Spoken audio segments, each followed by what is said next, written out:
Hello दोस्तों, नमस्कार। मेरे से आप सबको नमस्कार। हेलो। होप सो आप इस कोविड की सिचुएशन में घर पे रहोगे, जैसा कि WHO का नया गाइडलाइन है, stay home stay safe. Actually मैंने पिछली वीडियो में भी कवर किया था, बट एक बार आपको बता दूँ। एंड आप एक्चुअली मेरे वीडियो पे काफ़ी बार आते हो। पिछली बार भी आप आए थे, मेरे को आपने लाइक किया, काफ़ी सारा प्यार दिया, राइट। तो डेफिनेटली आपको मेरा कंटेंट पसंद आ रहा है, ऐसा मेरे को लग रहा है। तो मेरे को डेफिनेटली मोटिवेट करेगा आपके लिए और कुछ ना कुछ अच्छा कंटेंट पोस्ट करते जाओ, राइट। तो वंस अगेन आप सभी को मेरा खूब धन्यवाद। ठीक है, तो मैं एक मेरा थोड़ा सेल्फ इंट्रोडक्शन दे दूँ। मेरा नाम अक्षय सिक्की है, मैं महाराष्ट्र स्टेट से बिलोंग करता हूँ, अहमदनगर डिस्ट्रिक्ट से, राइट। और अगर मैं मेरी क्वालिफिकेशन की बात करूँ तो मैं एक्चुअली एक फाइनेंशियल फिटनेस एडवाइजर हूँ, जो एक काफ़ी रेप्यूटेड एंड काफ़ी कॉम्पैक्ट प्रोजेक्ट के साथ वर्क कर रहा है, जिसमें एक्चुअली हम लोगों को एजुकेट कर रहे हैं एंड एक अपॉर्चुनिटी प्रोवाइड कर रहे हैं, लर्निंग विथ अर्निंग का अपॉर्चुनिटी, राइट। तो हमारा जो प्रोजेक्ट है वो एक्चुअली दो बेस पे काम करता है। एक होता है human independence, that is human development, and एक होता है financial independence, that is financial knowledge. तो डेफिनेटली आप उसको थोड़ा सा बिटर ट्रूथ समझ सकते हो कि हमारे एजुकेशन सिस्टम में थोड़ा सा मतलब ये है कि हमारे एजुकेशन सिस्टम में एक्चुअली ये चीज़ें कवर नहीं हुई है, राइट। बट ठीक है, we can change that, but we can definitely try to learn more and more about this things, right. क्योंकि फाइनेंशियल इंडिपेंडेंस को लोग काफ़ी गलत तरीके से समझते हैं। मेरे को काफ़ी लोग बोलते हैं, अक्षय सर मेरे बैंक अकाउंट में 10 लाख रुपए है, 50 लाख रुपए है, 1 करोड़ रुपए है, 10 करोड़ रुपए है, राइट। एंड इसलिए मैं फाइनेंशियल इंडिपेंडेंट हूँ। नहीं, काफ़ी बड़ा लगता है मैं आपके अकाउंट में डेफिनेटली, बट उसका मतलब ये नहीं कि फाइनेंशियल इंडिपेंडेंट हूँ। देखो, फाइनेंशियल इंडिपेंडेंस को समझने के लिए मैं आपको एक कॉन्सेप्ट बताना चाहूँगा इकोनॉमिक्स का, ठीक है, जो काफ़ी थोड़ा कॉम्प्लिकेटेड कॉन्सेप्ट है, बट मैं ट्राई करूँगा आपको सिंपल वे में, सोफिस्टिकेटेड वे में आपको समझाऊंगा, ठीक है। हाँ, तो कॉन्सेप्ट का नाम है डिस्काउंटिंग रेट ऑफ फैक्टर, जिसको आप बोल सकते हो डिस्काउंटिंग रेट ऑफ इंटरेस्ट, जो एक्चुअली इन्फ्लेशन रेट को कंसिडर करते हुए आपका, फॉर एग्जांपल मेरे अकाउंट में आज 1 CR है, इन्फ्लेशन रेट चल एक्चुअली 8 to 10%, तो उस हिसाब से एक्चुअली उस आपकी जो 1 करोड़ का इन्वेस्टमेंट उसको माइनस करेगा आपका लिए जो भी करंट इन्फ्लेशन रेट है उससे। एंड 10 साल बाद अगर मैं मेरे हिसाब से बोलूँ, जितना मेरे को नॉलेज है, जितना मेरा एक्सपीरियंस है, ये 1 करोड़ का वैल्यू 10 साल के बाद रहेगा 10 लाख रुपीज़ का, तो 15 लाख रुपीज़ का।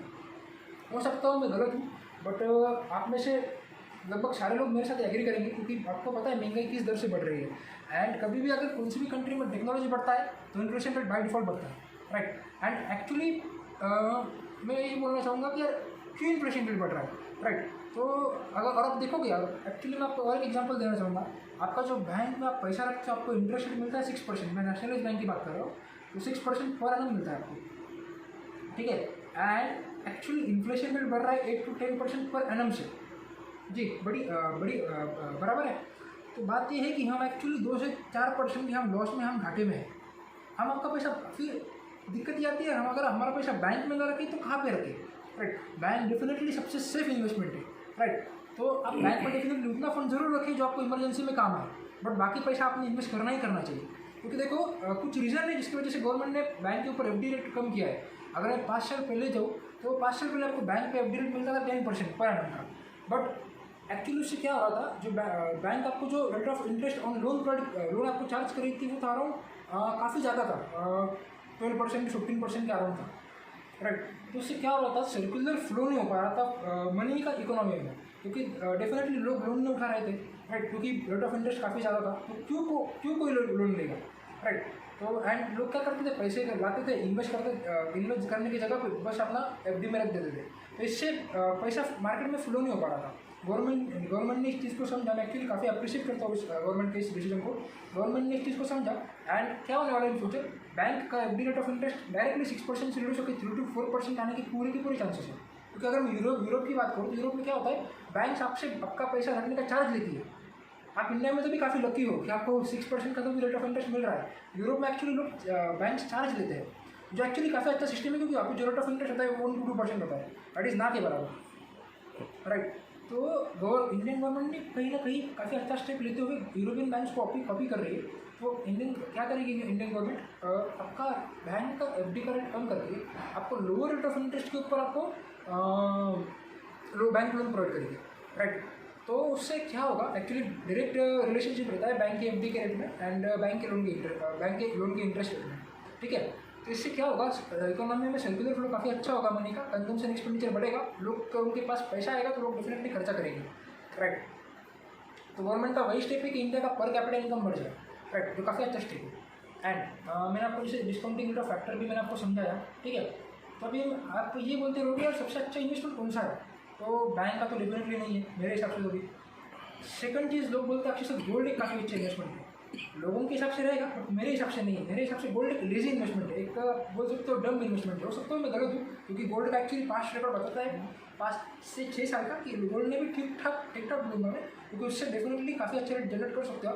तो गोल्ड ने ठीक ठाक rate of interest actually return on investment दिया है, राइट। लेकिन अगेन गोल्ड का एक्चुअली दिक्कत ये है कि गोल्ड एक प्राइस पे ज़्यादा से ज़्यादा देर तक स्टेबल रहता है, राइट। तो उससे दिक्कत ये होती है कि फ्लक्चुएशन मार्केट में नहीं रहता है। जिस मार्केट में फ्लक्चुएशन नहीं रहता है उस मार्केट का डेफिनेटली आपको थोड़ा सा रेट ऑफ रिटर्न मिलने में दिक्कत होती है, राइट। तो गोल्ड मार्केट की ये परेशानी आती है। एंड अगर गोल्ड काफ़ी कॉस्टली भी है, राइट। देन थर्ड मार्केट आता है actually property market, again one of the best source of investment.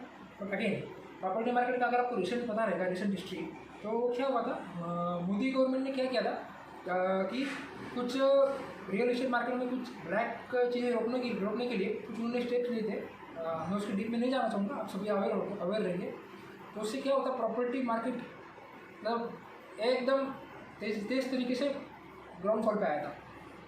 तो जो आपको फ्लैट मिल रहा था 25 लाख रुपए में, वो अभी आपको तभी उस टाइम पे एक्चुअली आपको मिल रहा था 15 लाख, जिसकी वैल्यू थी 25 लाख। उस टाइम पे उसकी वैल्यू थी 15 लाख। ज़्यादा पुरानी बात नहीं है, कोविड के लॉकडाउन की पहले की बात है, राइट। तो गवर्नमेंट ने अभी फिलहाल रिसेंटली काफ़ी स्टेप्स लिए जीडीपी वगैरह के लिए प्रॉपर्टी मार्केट को बूम करने के लिए। बट डेफिनेटली प्रॉपर्टी मार्केट अगर मैं बोलूँ ना, तो आप रेसिडेंशियल प्रॉपर्टी आपको सस्ता मिल सकता है 20-25 लाख में। बट अगेन उसका जो ग्रोथ होता है, ग्रोथ फैक्टर, वो इतना ज़्यादा नहीं रहता है कंपेयर टू कमर्शियल प्रॉपर्टी, ठीक है। तो कमर्शियल प्रॉपर्टी की अगर मैं बात करूँ, अगर मैं फॉर एग्जांपल मुंबई का एग्जांपल लूँ, तो मुंबई में आप 10 लाख रुपए में अच्छे लोकेशन पे कमर्शियल प्रॉपर्टी में एक छोटा सा रूम भी बुक नहीं कर सकते, राइट। तो क्योंकि कमर्शियल प्रॉपर्टी के रेट्स काफ़ी हाई है, आपको एटलीस्ट मैं बोलता हूँ मिनिमम आपके पास 1 शेयर का इन्वेस्टमेंट चाहिए अगर आपको कमर्शियल प्रॉपर्टी मार्केट में, कमर्शियल मार्केट में इन्वेस्ट करना है, रियल एस्टेट में इन्वेस्ट करना है। Then again fourth source of income जो मेरे हिसाब से सबसे बेस्ट सोर्स है, काफ़ी लोग उसको ना बोलेंगे बट काफ़ी बेस्ट सोर्स है, जो है stock market and forex market. अब लोग बोलते हैं सर इसमें 95% लोगों का पैसा जाता है। अरे अगर वो 95% लोग बाकी बच्चे हो गए, 5% लोगों को पैसा बांटने के लिए उत्सुक है, तो उसमें 5% लोग क्या करें। अभी देखो फॉर एग्जांपल मैं हूँ अक्षय, मेरे साथ में एक बंदा है मेरा दोस्त सुरेश। फॉर एग्जांपल अभी मैं फाइनेंशियल फिटनेस एडवाइजर हूँ, मैंने फॉर एग्जांपल कोई कंपनी का शेयर लिया, राइट। एंड मेरा ही कॉपी करके लोग क्या करते हैं, उसी कंपनी का शेयर ले लेते हैं।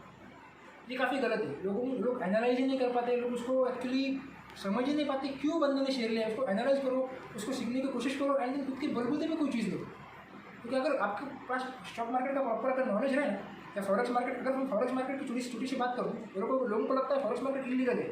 आपको पता है फॉरेक्स मार्केट क्या है? Forex market is known as currency market, Indian rupee, US dollar. अरे करेंसी मार्केट अगर बंद हो जाएगा तो कंट्रीज इंपोर्ट एक्सपोर्ट कैसे करेंगी, राइट। अगर मैं आपको इंडिया का एग्जाम्पल बोलूँ तो सेंट्रल बैंक ऑफ इंडिया ने रिसेंटली ऑयल इम्पोर्ट किया था यूएस डॉलर पे करके। तो तब एक्चुअली डॉलर का रेट था 75 rupees compare to 1 rupee, right. 75 rupees compare to rupee. And Indian rupee ने फिर इंडियन बैंक, सेंट्रल बैंक ने क्या कहता, आरबीआई ने डॉलर को सेल किया, रुपी को परचेस किया। उससे क्या होगा, डॉलर की वैल्यू डिप्रिशिएट हो गई, रुपी की वैल्यू अप्रिशिएट हो गई। तो डॉलर रेट घट करके 75 से लेकर के 71-72 तक आ चुके थे, आपको अगर पता रहेगा तो आप बोलोगे यार 3-4 रुपये का ही फर्क है। लेकिन जो ऑयल उन्होंने इम्पोर्ट किया था वो ट्रिलियंस एंड ट्रिलियंस क्वांटिटी में था, तो उनको डेफिनेटली जो बेनिफिट हो रहेगा 3 रुपये के हिसाब से ट्रिलियंस एंड बिलियंस रुपीज़ का उनको बेनिफिट हो रहेगा। तो ये होता है अपना करेंसी मार्केट। मैंने आपको एक एग्जाम्पल देके भी समझा, आप इस करेंसी मार्केट में डेफिनेटली ट्रेडिंग भी कर सकते हो, राइट। तो वही सब चीज़ें होती है फ्रेंड्स, राइट। एक्चुअली काफ़ी अच्छा टेक्नोलॉजी भी है, that is artificial intelligence, algo trading. Actually इसके काफ़ी मार्केट में सॉफ्टवेयर अवेलेबल है। एक्चुअली हमारे पास भी इसका काफ़ी अच्छा सॉफ्टवेयर है, जो आपको क्या होता है, आपका जो पैसा बैंक अकाउंट में रहता है उसी को आपको पार्क करना रहता है, एंड उसका पार्क करके आप पर मंथ 5 to 18% का रिटर्न जनरेट कर सकते हो। आपको बिलीव नहीं होगा, क्योंकि काफ़ी अच्छी कम लोगों को पता है, इसलिए काफ़ी कम लोग एज इन्वेस्टर कैटेगरी में है। 95% लोग इधर जॉब करते हैं या बिजनेस करते हैं बस, और इधर कुछ और चीज़ करते हैं। खाली 5% लोग ही है जो इन्वेस्टर प्लस बिजनेसमैन कैटेगरी में है, या खाली इन्वेस्टर कैटेगरी में है। एंड एक्चुअली अगर मैं वॉरेन बफेट का आपको एक बात बोलूँ, जो मेरे काफ़ी अच्छे गुरु है, एंड डेफिनेटली जिनको फाइनेंस का थोड़ा भी ज्ञान रहेगा उनको पता रहेगा वॉरेन बफेट सर मतलब he is the king of stock market, right.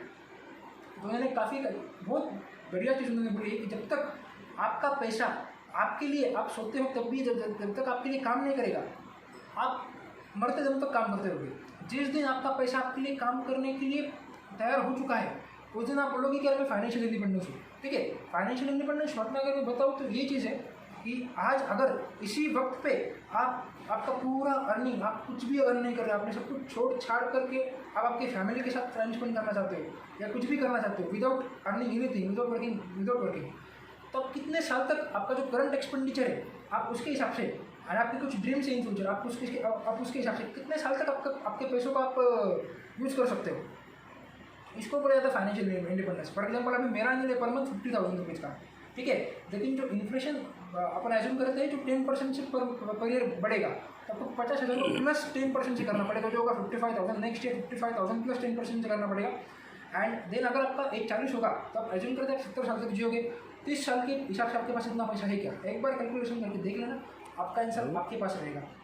Right, तो मैं इतना ही बोलना चाह रहा था। ठीक है, तो अगर आपको फाइनेंशियल इंडिपेंडेंस के बारे में और जानकारी चाहिए, हमारे प्लेटफॉर्म के बारे में और जानना चाहते हो, डिजिटल वे के थ्रू कैसे अर्न करना है इसके बारे में भी जानना चाहते हो, एडिशनल सोर्स ऑफ अर्निंग क्यों चाहिए इसके बारे में भी जानना चाहते हो, तो मेरा एक्चुअली नंबर डिस्क्रिप्शन बॉक्स में है, आपको एक बार बोल भी देता हूँ, 7559311923, 7559311923।